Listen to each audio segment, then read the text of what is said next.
এই রাস্তাটা দেখুন, একদম গ্রামীণ পরিবেশ। এরকম রাস্তা আসলে এখন দেখা যায় না। আগে হচ্ছে কি বেশিরভাগ রাস্তা এরকম ছিল। ছোট যখন আমরা যখন ছোট ছিলাম তখন বেশিরভাগ রাস্তা এরকম ছিল। রাস্তাগুলোতে আসলে যে গ্রীষ্মকালে বাইক চালাতে ভালো লাগে, কিন্তু বর্ষাকালে আপনি হাঁটতে পারবেন না, বাইক তো দূরের কথা। কিন্তু এই যে গ্রামীণ একটা পরিবেশ খুব ভালো লাগতেছে। আসলে এখন এই গ্রামটাও আস্তে আস্তে টাউনের মতো হয়ে যাচ্ছে। এখন অনেক উন্নত হয়ে যাচ্ছে, যে রাস্তাঘাট, তারপর ঘর বাড়ি অনেক উন্নত।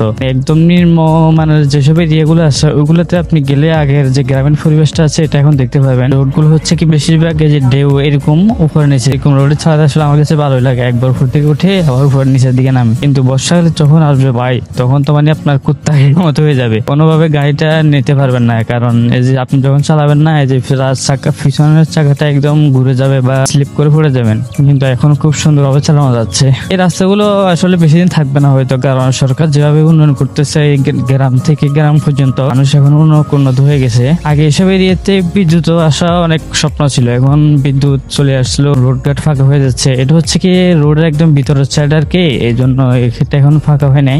সামনের একটা রোড থেকে ফাঁকা রোড ওঠার জন্য দিকে করা মনে হচ্ছে কি সাদাকের মতো। রাস্তাটা ওভারটেক করতে আসলে রিস্ক, কারণ অনেকে কি করে গাড়ির গতিটাও অতিরিক্ত রাখে, যার কারণে ফুট করে কি করে রাস্তাটা ক্রসিং করে। এই জন্য এই মেন রাস্তা দিয়ে যখন কোনো গাড়ি আসে তখন হচ্ছে কি গাড়িটা অ্যাক্সিডেন্ট হওয়ার সম্ভাবনা থাকে। তাই এসব রাস্তায় ওভারটেক করে ওঠার সময় অবশ্য গাড়িটা স্লো করে এবং কি ডানে বামে দেখে যে গাড়ি উঠতেছে কিনা মেন রোডে, এটা ফলো করে তারপর গাড়িতে রাস্তা ওঠা উচিত।